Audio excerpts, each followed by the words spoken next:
Hello everyone. So today we will move on to the group 2 elements, that is alkali, alkaline earth metals. The last class we have dealt with group 1 elements, that is alkali metals. So today we will be seeing alkaline earth metals. As you know, alkaline earth metals are beryllium, magnesium, calcium, strontium, radium and barium. See, this is very easy when you have an idea of group 1 elements and the following properties. How you come across with the following properties of group 1 elements. In the same way we are dealing with the group 2 elements, that is alkaline earth metals. Now first, when you talk about the electronic configuration, we know the electronic configuration is Ns2. Here there is a duplet, isn't it? Duplet, and therefore you say that it is a stable configuration. It's a stable configuration. So if I say for beryllium, if it is 2s2, magnesium it will be 3s2, calcium it will be 4s2, then strontium it will be 5s2, then radium it will be 6s2, and it's barium, then radium. Then radium it will be 7s2. See, so this is the electronic configuration of alkaline earth metals. Okay. Now the second property we come across with is about the atomic or the ionic radii. Atomic or ionic radii. Now the atomic and ionic radii of alkaline earth metals are smaller than those of the alkali metals. Alkali metals, you know, lithium, sodium, potassium, rubidium, cesium and francium. So when compared to these alkali metals, the alkaline earth metals, that is beryllium, magnesium, calcium, strontium, barium and radium, they have less atomic radii than this alkali metals. Correct. So because if you come across with the same period, you know, from left to right in a periodic table, the atomic size decreases due to the increasing nuclear charge. So this alkaline earth metals have got smaller IP when compared to this alkali metals. But if you talk about the groups like beryllium, magnesium, calcium, strontium, etc., as we go from top to bottom in that group, the IP decreases because of the increase in the size. So two factors, so different factors for that. Okay, so that is about the ionic radii.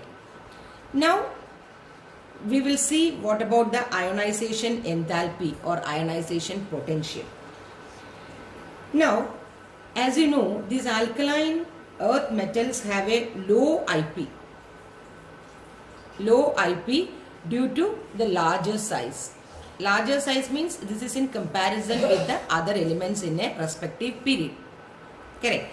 So in a period, when compared to the other elements, it will have a low IP because of the fairly larger size.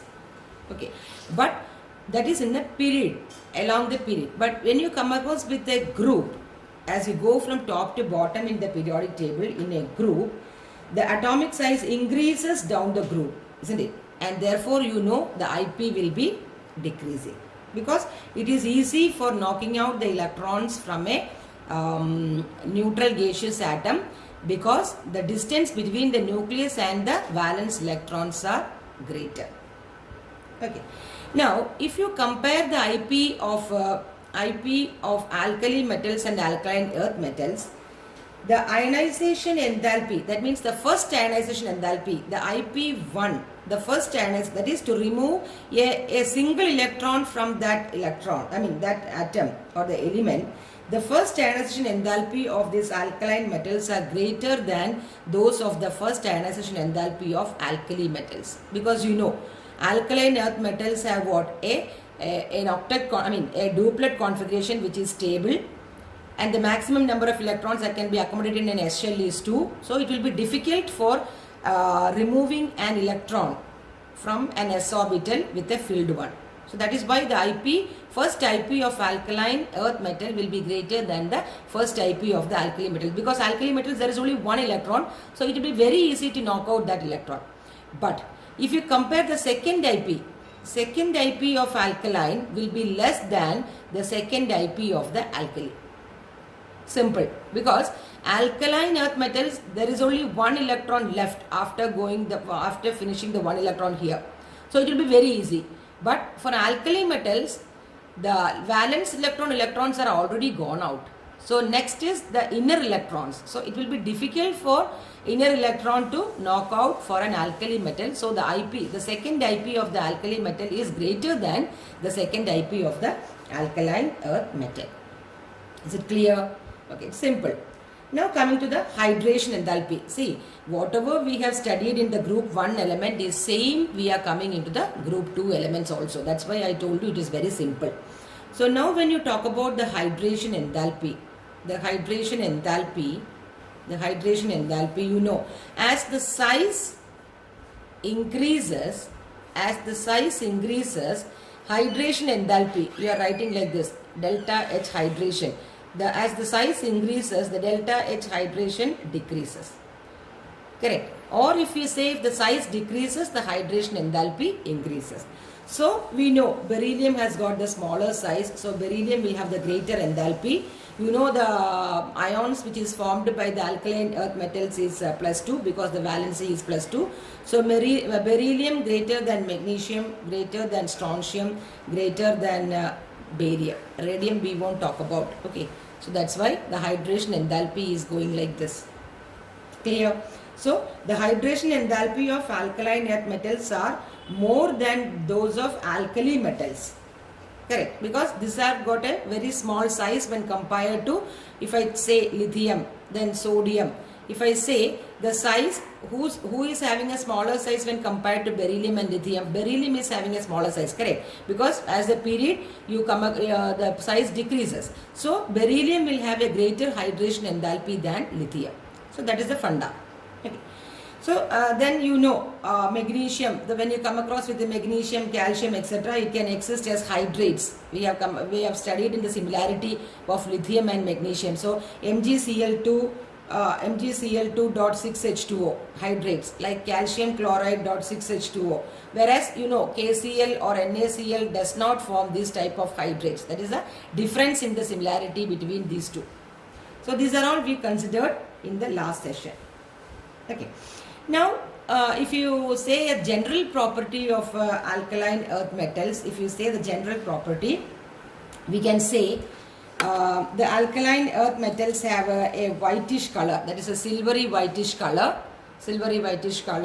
Then it is very soft, but it is harder than the alkali metals. Then beryllium and magnesium, they will appear somewhat grayish in color. And the melting and BP.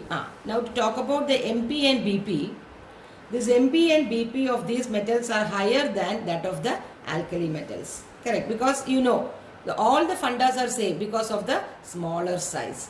See, same fundas but different properties we can logically say. We can reason out that. Correct. Okay. So, but their trends like the physical properties is not systematic, but they will have a low IP and they are strong electropositive in nature. Okay. Now coming to the flame test, I told you, you have to do the flame test in the lab if you are doing the salt. So in the last session when we are come across with the group 1 element also, all the elements are showing respective color in their flames, correct? So here also when you say beryllium and magnesium, they won't impart any color to the flame. When you show it into the Bunsen burner or in a flame, an oxidizing flame, it does not show because it is strongly bonded. Correct. It is strongly bonded and thereby losing of an electron is difficult for beryllium and magnesium. But calcium, strontium and barium, they will impart color. Calcium is having a brick red color. Then strontium is having a crimson color. Crimson means somewhat lilac or violet. And barium is having a greenish color. We say it is we say this color of barium as grassy green. And as I've already told you how this flame test is formed, see, apple green or grassy green, whatever you can say. Now, if you put these elements in the flame, what happens? These electrons are excited to a higher energy level, excited state, isn't it? By absorbing the amount of energy. Then what happens? It will de-excite into the ground state, isn't it? By giving out the energy in the visible region. Since it is in the visible region, we are able to see the flame. So, important thing is beryllium and magnesium does not impart color to this. Others all will impart color. Now, why the beryllium and magnesium does not impart color? Because they are strongly bounded to get excited by a flame. Okay, so it won't be excited by a simple flame because it is very bounded to the nucleus. Okay, so it is difficult to excite an electron from that state. So that is about the physical property. Correct. Now you will say the chemical property. Okay, chemical property is also the same what we have discussed. Okay, now chemical properties, if you discussed about the chemical properties, the first chemical property is the reaction with the air and water. The same what we have studied in the alkali metals. Now the first property is the reaction with the air and water. In the same way, alkali metals have a vigorous reaction with the air and water. This alkaline earth metals are also having a vigorous reaction even with the cold water. Okay, and cold water and air. But if you talk about this first element or like beryllium and the second element like magnesium, see, beryllium and magnesium have some exceptions. That means these are inert to oxygen and water. See, these two elements are chemically inert, or I can say kinetically inert with the reaction with the oxygen and water. Now the reason behind this is, there is a coating of oxide like beryllium oxide and magnesium oxide, which makes them the inertness. That is, it forms a protective covering. These oxides forms a protective covering for them, which prevents further oxidation. Correct. You have studied anodizing and all in the case of in the 10th standard. See, so they have a preventive coating of oxide. That is why they are chemically inert for this oxides and water. Correct. But if you talk about powdered beryllium or powdered magnesium, they will brilliantly burn in air or ignite in air to give the corresponding beryllium oxide or a beryllium nitride. Nitrogen is 3, beryllium is 2. So beryllium nitride. So powdered beryllium or magnesium will definitely ignite in oxygen and water or reaction with water. But when you talk about an element as such, due to the protective covering of the oxide, it does not react violently with the air and water. The magnesium is also the same. That is magnesium oxide and magnesium nitride, Mg3N2. Correct. But all other like calcium, strontium and barium are readily attacked by air to form the corresponding oxide. See, air to corresponding oxide and water to form the corresponding hydroxide. Okay, there is not much to say in this. Even these will react even with the cold water. Even with cold water, the vigorous reaction takes place. Okay, so this is about the first chemical property, that is the reaction with the air or water. Is it clear? Okay, now we will move on to the second reaction or the second chemical property, that is the reaction with the halogen. So second is halogen. Second is halogens. Hope you are clear with this, correct? Can you see this? Okay. So the reaction with the halogen, as you all know, The alkaline earth metals are also combined with the halogen. If you say alkaline, if I write for M as alkaline earth metals, it react with halogen to form the corresponding halide, that is MX2. Okay, so the X can be fluorine, chlorine, bromine, iodine. Fluorine, chlorine, bromine, iodine. Okay, and M can be beryllium, magnesium, calcium, strontium and barium. Okay. Now, when you talk about beryllium fluoride, that is BeF2, if you want to prepare beryllium fluoride, the best route for preparing the beryllium fluoride is the thermal decomposition of ammonium beryllium fluoride. This is a complex. This on thermal decomposition you will get beryllium fluoride. So this is a best method to prepare beryllium fluoride. Or if you want to prepare beryllium chloride, see, beryllium chloride, you can have beryllium oxide plus carbon plus chlorine. At 600 to 800 Kelvin, you will have beryllium chloride plus carbon monoxide. So these two preparations, just go through it. That is the preparation of beryllium fluoride as well as beryllium chloride. Okay, so beryllium is exceptions from the all other, because being the first member, it is exceptions towards with the all other members. Now the third reaction is with the hydrogen. You know, all the elements directly react with the hydrogen to form the hydrides. So alkaline earth metals are also combined to form hydrogen to form hydrides except beryllium. Okay, beryllium, it is very difficult to form these hydrides on direct combination.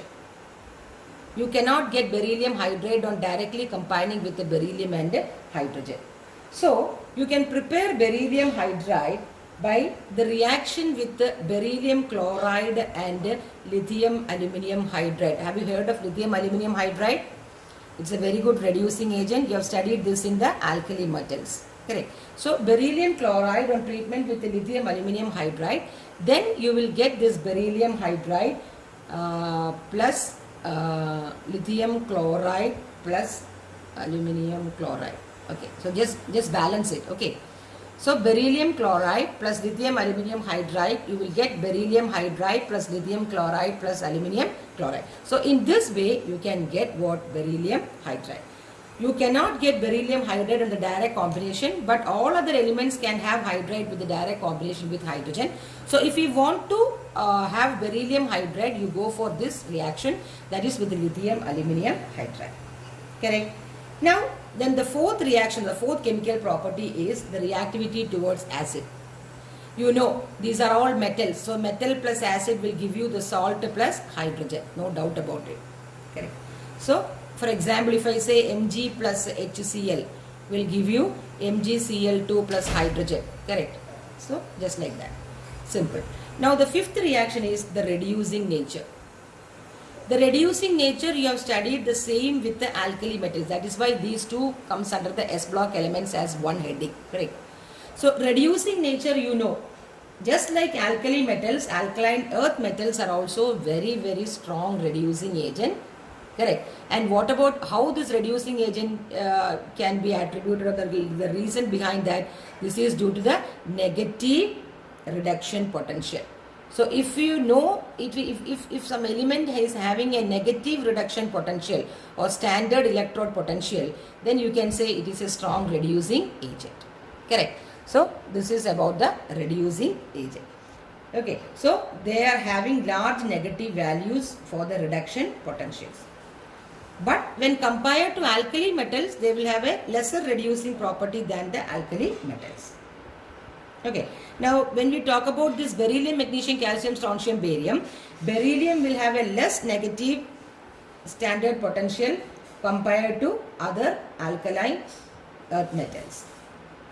Okay. But it still have a reducing property because of the hydration enthalpy. These are all we discussed in the last session. So that's why I'm just going like that. So hydration enthalpy, due to the hydration enthalpy, beryllium is reducing in nature. Correct. Okay. Now the sixth chemical property is the solution in liquid ammonia. This also you have studied in alkali earth metals. That is, they are conducting in nature, isn't it? Due to the presence of ammoniated electron. In the same way, the alkaline earth metals will also dissolve in liquid ammonia. For example, if I say M plus the same reaction, X plus Y ammonia will give you M NH3X. Here it is 2 plus. For lithium, in the case of alkali metals, it will be plus because it is unipositive. This is dipositive. Plus electron. See, this is the ammoniated electron. And this is responsible for the conducting nature. This electron is responsible for the conducting nature in the solution. Okay, so this will also give a deep blue color, the same as the alkali metals. Clear? Okay. Then this is all about the chemical properties, and you can have some of the uses like beryllium is used in the manufacture of alloys. So 2-3 uses you have to study, that's all. So beryllium you can use in alloys. Then magnesium will also form alloys, and you know magnesium aluminum alloy can be used in aircrafts. Okay, in aircrafts. Then magnesium carbonate is used in toothpaste. Okay, so 2-3 uses you have to study. Okay, now you know milk of magnesia, magnesium hydroxide, which is used as an antacid, a very important use. Then calcium is used in the extraction of the metals with its oxides. So just 1 or 2 or 3 you have to go through it, that's all. Okay, so that is all about the chemical properties of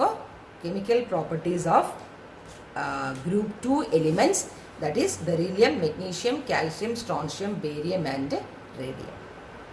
Clear? Okay. Now we will see some of the general characteristic of these alkaline earth metals. What is it? The general properties. Okay, general properties.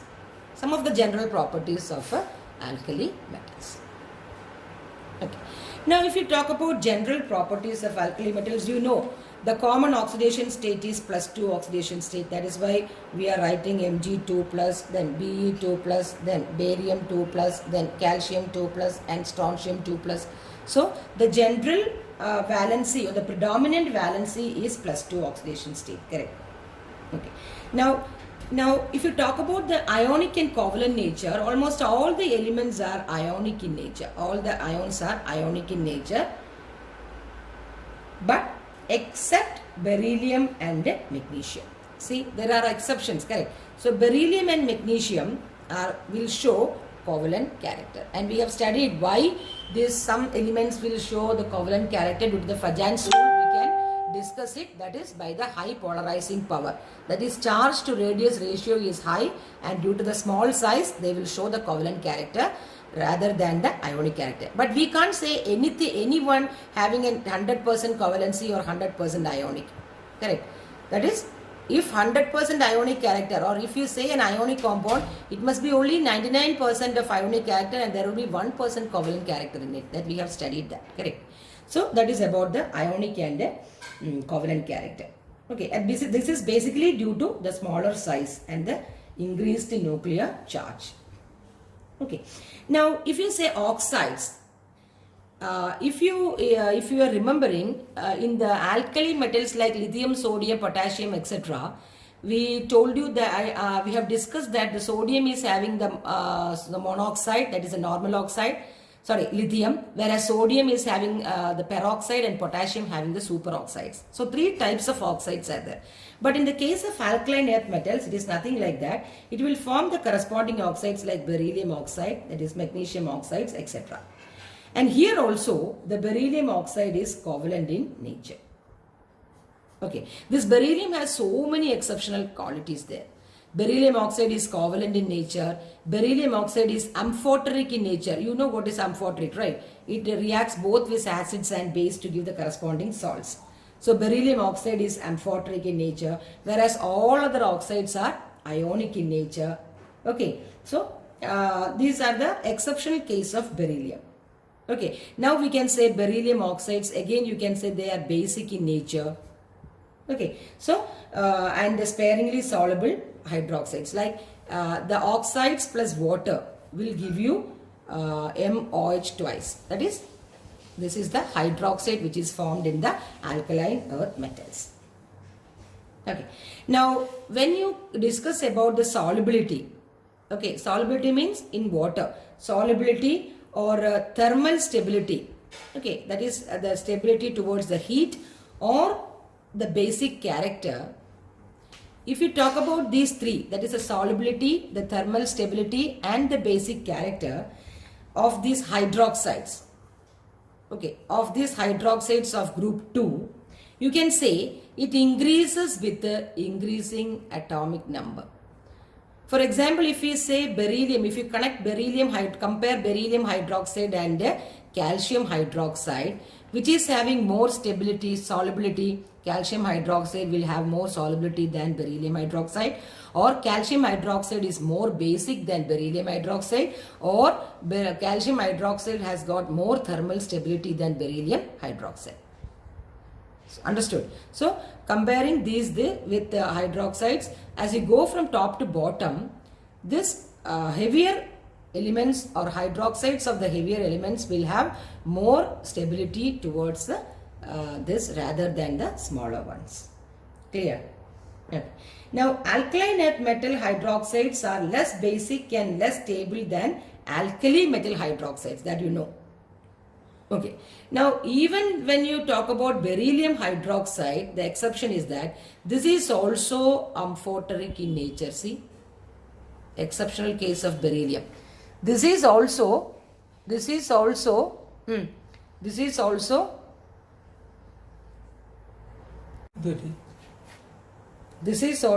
amphoteric in nature. Okay. So, beryllium hydroxide is amphoteric in nature. That means beryllium hydroxide reacts with the acid as well as alkali. That is, beryllium hydroxide plus an alkali will give you a complex, that is BeOH 4 times 2 minus. It's a complex. It is called as berylate. Okay. It also berylate ion, and it also react with acid BeOH twice plus HCl will give you BeOH 4 times and Cl2.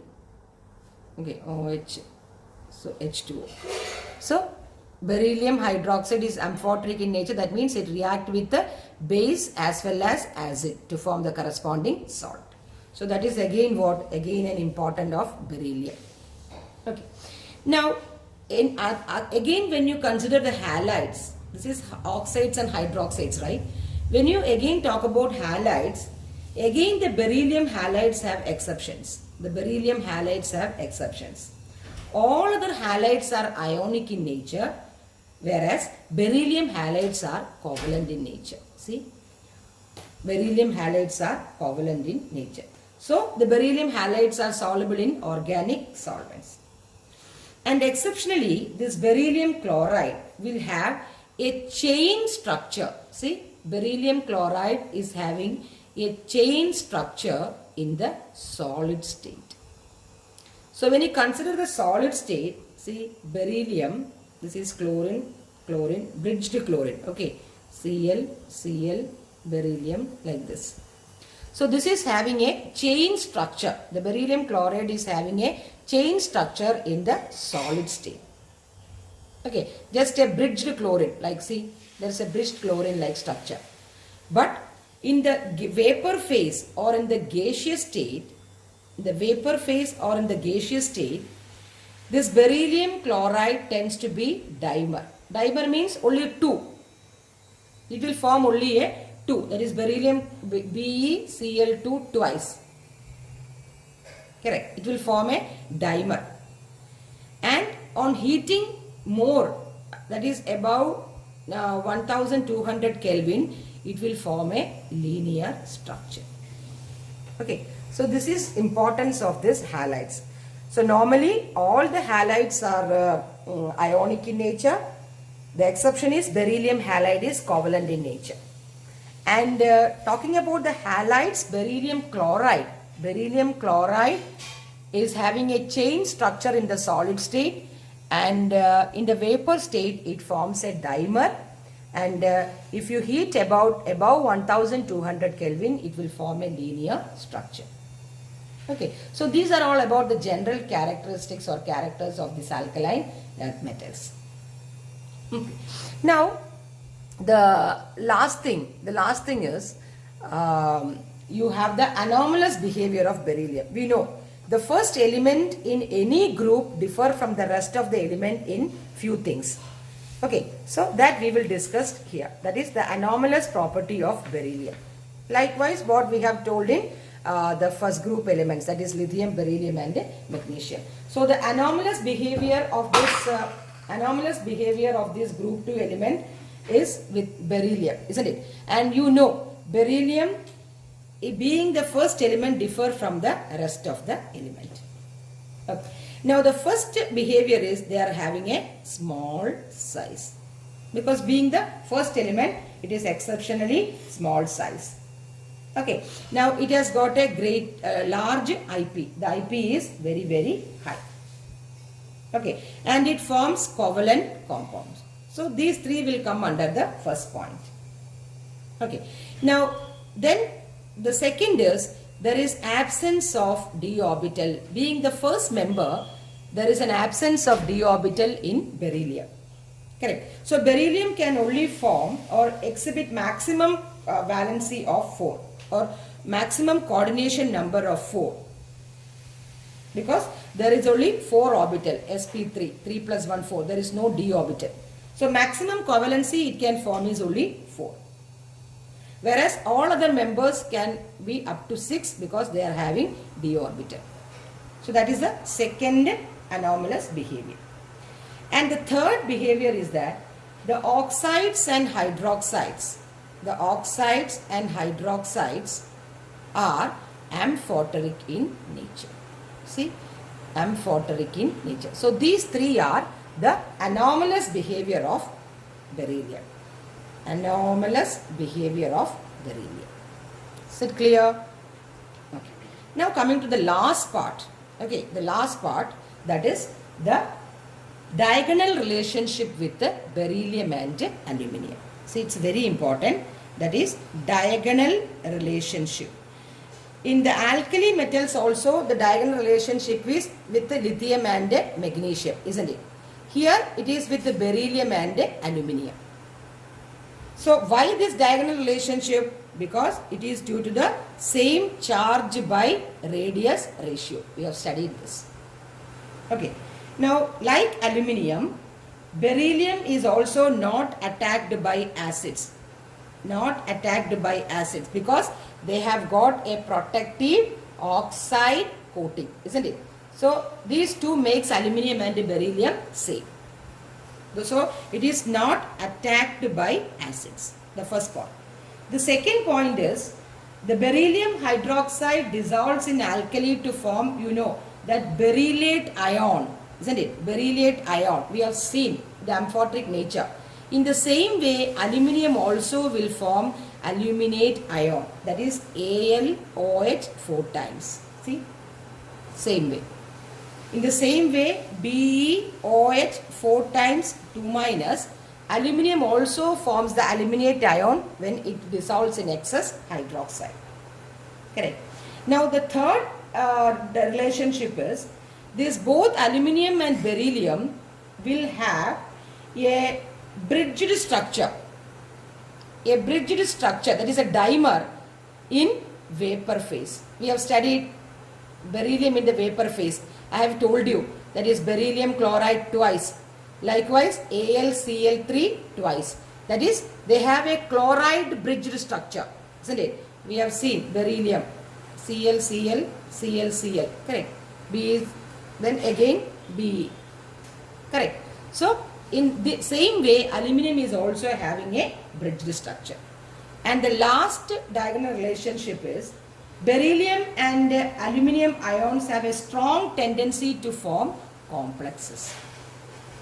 Both will form complexes. We have seen that in the case of berylate and aluminate, these are all complexes. So the relationship, the diagonal relationship, if you talk about, the beryllium and aluminium have what? Have a strong tendency to form complexes. Okay. So these are about the diagonal relationship between aluminium and beryllium. So this is the other portions are all deleted. So this comes the end of the S block element. Okay. So just go through it, read it and prepare notes. Till then, thank you.